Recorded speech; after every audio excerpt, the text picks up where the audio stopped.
Good morning, everybody, and a happy Wednesday morning to you. A big thank you to that one on Twitter for this picture above, the future versus the past. I think that's absolutely prophetic. I love it. We don't have too much royal family news. Again, a lot of Harry and Meghan stuff. Let's jump in and get it covered, shall we? Let's go. I'm starting off with this. It's not royal news specifically, but this really upsets me. You know, the Lioness beat Spain, and now they're crying literally foul. They're saying that England was simply lucky because of the penalty shootout. The captain of the Spanish team says her team deserved it more, and also said that they were far superior to the Lionesses. I'm going to say no to that. Otherwise, you would have won. Then she goes on to say, it's really about having that bit of luck. England had luck throughout the tournament. We thought we could overcome that, but we weren't able to. I think we had more control of the game than they did. We created more clear chances. We had more possessions. But yeah, that's about it. Like, are you kidding? They started moaning, saying that England's team was time wasters, players on the ground. And then she said, to be a winning team in a tournament, you have to have some luck, plenty of luck. But we know how to do it better when it comes to penalties. Let me tell you something. Do you want to talk about somebody being a sore loser? Spanish media also hit out at Chloe Kelly, saying that she had an unnecessary and cocky celebration in front of Gettr after she scored the winning penalty for England. And in the end, they said Spain lost the European Championship on penalties. England tied a match that Spain dominated. History is made by victories, but by defeats. And Spain fell in the Euro Cup final, but left its name sealed in gold. England robbed them of their dream. The world champions couldn't close the circle they began to write 2 years ago in Sydney.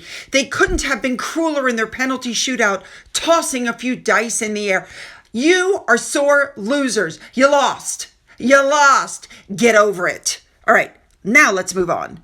Let's move on now to King Charles. He was in Scotland for engagements related to the nuclear industry. And let me just say, he was looking mighty fine in that kilt. I love kilts, you guys already know that, but there's a lot of detail to them, which you're going to see as the story goes on. There's some closer up pictures so you guys can take a look. Now, one of the things you're going to see in a minute is Charles has a knife in his sock. It's a small ornamental knife with a decorative handle, and it is there as a practical tool. It's used for tasks, and at the very least, it's used as a weapon for self-defense. Well, now the kilt is made from, obviously that's a tartan. I believe that this is one of the royal family's tartans. They're restricted designs, exclusively for use within the royal family. King Charles I was introduced to the crew of the Pacific Huron, which is a second-generation purpose-built nuclear transport vessel, and he unveiled a plaque for the ship after he met the local sea cadets and Royal National Lifeboat Institute volunteers from the area. After he did that, he went to a reception in the nearby Fish Market Hall where King Charles met staff from the nuclear industry and local community members. Now, after that, he made his way to the reception for Caithness communities. King looked really, really good. Now, this visit was hosted by the Nuclear Decommissioning Authority to mark the 70th anniversary of the Donrie, I hope I'm saying that right, nuclear site, and the 50th anniversary of the establishment of the Pacific Nuclear Transport Limited Company, and the 20th anniversary of the Nuclear Decommissioning Authority. Of course, Charles went over and said hello to all the people that were waiting for him on the pier. He didn't ignore anybody, and then he got back in his car and his day was done. Looks fabulous. Next up, Mike and Zara Tindall. They didn't go see the Lioness in Switzerland. Instead, they went to see a sporting event in Melbourne, Australia, where they are. They put out a picture looking very loved up. They were watching the British and Irish Lions triumph over their rivals. They were at the Melbourne cricket grounds wearing full British and Irish Lions outfits. Love it. All right, let's move on now to the Harry Meghan stuff, sort of. The PR campaigns against William continue, as you can see from this article. Prince William's role within the royal family is prominent and influential. because he center stage in diplomatic relations and he recognizes the public animosity towards Andrew, and he's a complete liability with his scandals past and present, shoveling shame on the family, and his stance towards his uncle is tough. He will not entertain anyone toxic to the brand, so Andrew will not be a part of the streamlined monarchy when he is king. Here's the thing, King Charles removed Andrew's security detail. King Charles is the one who's removed his allowance. King Charles is the one who asked him to move. And King Charles is basically the one who's banished him from all forward-facing roles. Why are they constantly going on now about William? Here's another one, basically saying that King Charles's decision on Prince Harry, he wants to move past the feud, but Prince William can't do it. And William has become increasingly influential and is trying to take a dominant role within the monarchy. He's trying to take over. Apparently, William doesn't want Harry back, and supposedly the rift is going to continue and it's all Harry's fault. If I were King Charles and William, I'd be like, look at this, he wants back, but he's attacking us again. And then they used George, an innocent child, in their PR campaign. The article says Harry and Meghan could make a return to royal duties in the coming years if the rumor mill is to be believed. But one royal biographer says that there could be a key element in how things pan out, and that is Prince George, because he just turned 12 and he undertook his first public engagement just a few months ago on the anniversary of VE Day. Poor George, it basically says, he could be brought in to help as early as his late teens. There's still a number of years where he can be a child. They just need to fill the void, essentially, is what this is. Bring Harry and Meghan back and George can have a normal upbringing. Disgusting. I gotta be honest, the fact that they're willing to stoop so low as to use William and Catherine's child in their PR campaign is just, I'm not shocked. Everybody knows what's going on. Prince Harry has not been able to regain public support. He's tried to use his mother's memory. He walked through her steps in Angola with the Halo Trust, but it hasn't changed public opinion. People don't want him back. It is being pointed out, FYI, Diana did put her story in paper, in a book, but she didn't make a dime from it. She didn't make any money for herself. Harry, on the other hand, monetized the spare. Also, Diana was a monarchist who believed in the monarchy. Harry's trying to rip it down. An actual insider, probably one of Harry and Meghan's employees, has warned the royal family that Harry will not change his ways. He doesn't like being controlled, and if he comes back, it's just going to be a big old mess. We've seen the articles in the past. Harry is open to writing about the royal family again in his sequel to The Spare as soon as William becomes king. And that is if Charles doesn't take him back. That's a threat. So why would the family take him back? He has yet to apologize for anything he's said and done. They don't want anything to do with Meghan. They did the right thing. They did the no complain, no explain, and they gave him enough rope and they hung themselves. Let's be honest, while Charles loves Harry because, that's his darling boy and that's his son, he's not stupid. He understands the motives. He understands that they've lost Spotify, they've lost Lemonada, they've lost Netflix. He understands that the public doesn't want them back and that the monarchy has to win. He gets it. Now, in the meantime, articles are coming out saying Harry's going to have a harder time than Meghan after losing the contract. I don't believe that for a second. I think Harry knows his family deep down loves him. Meghan is the one who wanted to be a star. Meghan is the one, not Harry. In the meantime, we know Meghan has a new PR team, and it's being said, good luck to them because they're trying to reinvigorate Meghan's brand right now, and it's like trying to resuscitate an old dog. And Meghan's gone quiet on social media, they're saying, to slow the noise and stop her from making more mistakes, or what they're calling a panic pivot, which makes the brand look desperate. Harry and Meghan are out of options, but the biggest problem they're going to have is that they're going to have to try to make people forget the accusations that the two of them levied against the royals. Not only will Meghan not go along with that, neither one of them has ever apologized. And before we get into our big story for today, I have to touch on this. You guys remember the big fires that went on in California? They had a 5-hour star-studded concert with Katy Perry and Lady Gaga and Jelly Roll to aid people who had lost everything in the fires. So where did the money go? The money was supposed to go directly to the people who lost their homes and who needed help.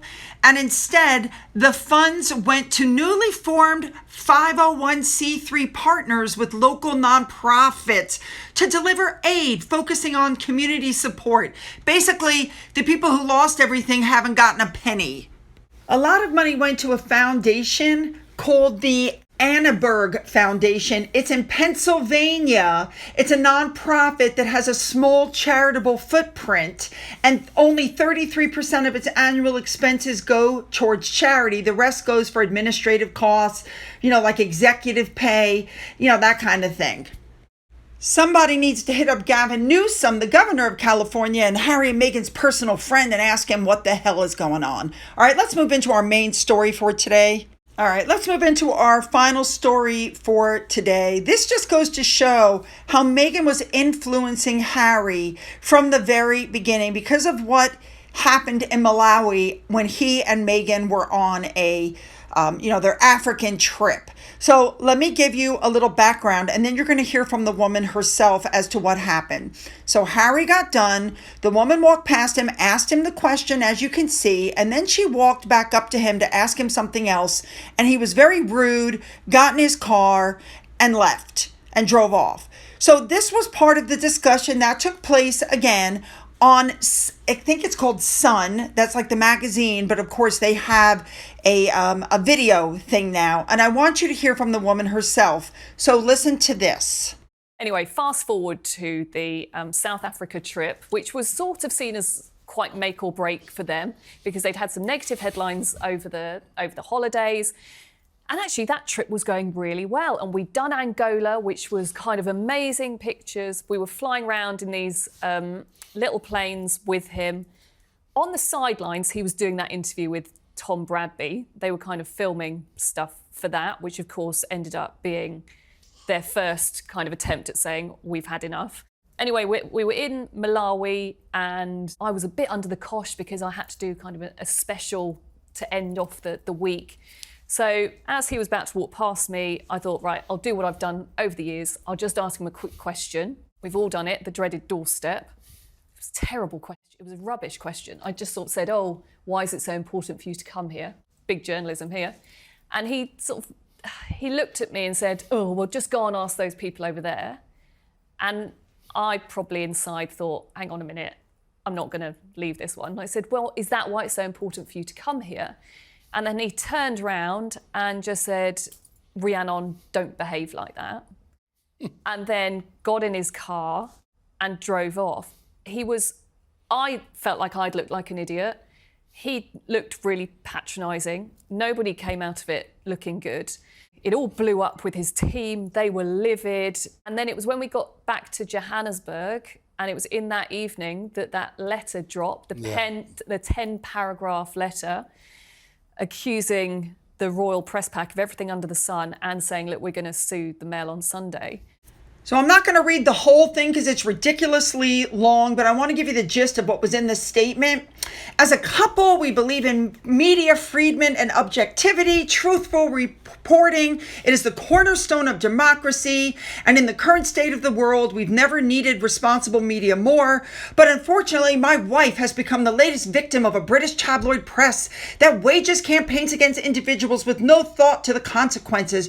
A ruthless campaign that has escalated over the past year through her pregnancy and while raising our newborn son. There's a human cost to this relentless propaganda, putting on a brave face, blah, blah, blah. I can't begin to describe how painful it's been, blah, blah, blah. This is why we're taking legal action. Meghan is the same woman she was a year ago on our wedding day, just as she's the same woman you've seen on this Africa tour. And for select media, this is a game, but we're not willing to play. I've been a silent witness to her private suffering. Blah, blah, blah. This legal action hinges on one incident in a long and disturbing pattern of behavior by the British tabloid media. Blah, blah, blah. You guys get where this is going. Okay, let's go back to the show so we can finish up with what was said. So immediately I just realised I'd frankly kicked the bear, and I just didn't realise it at the time. But it shouldn't felt, go around doing your job. That's the trouble, isn't it? It just felt really sad at the time, because I had this good rapport with him. And that, in a way, is why I'm hoping that we will see more of him. We will see him doing what he has always done best. He is brilliant with children. He is brilliant with people. Past, I think we're living in the past. I think that the 91% and the 75% are right. I remember on that trip, we were on the plane coming across, and I just broke the story that he was quitting the army, which he probably never should have done. Yeah. And I really think he should have stayed in the army as long as possible. And he was really chippy with me, because he spoke to him and he goes, I said, what are you going to do next then? You know, which is fair enough. Yeah. And he said, oh, you'll probably find out before me. I think that he's now turning into the new Prince Andrew. He's no longer the young, fun 25-year-old prince.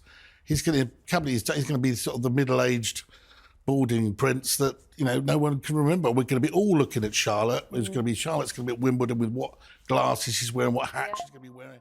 George, what's he going to do to support? You know, he's going to be turning up at the football. Louis, mad dancing. This is the future. Because I believe the king deserves a bit of respect. And I don't think actually he's been shown enough respect. In the last 3 years since he's been king by his son, I think he's been completely disrespected. Yeah, I'd like to see a reconciliation, but at what cost? We need to not suddenly forget what's been happening in the last couple of years. Yeah. But of course, people want to see people being happy. But let's just not forget. At what cost? Needs to be apologies. There needs to be a change in attitude. But see, that's what you get from a working royal. You get it? Again, from the get-go, they were looking for trouble. Always looking for trouble. Oh, I want your comments. Make them good. Don't forget to hit the like and the subscribe button and the bell for all notifications. Then go down into the description box where you'll find the link to my Twitter, my Gettr, my Rumble, my email, a link to my second channel, which has got some really interesting stuff this week. You don't want to miss it. A link to my father's book, which is still up for sale on Amazon, and a link to my Amazon wish list, as well as a physical address. For those of you who have donated to my coffee fund, thank you so much. And as always, you guys, have a great day.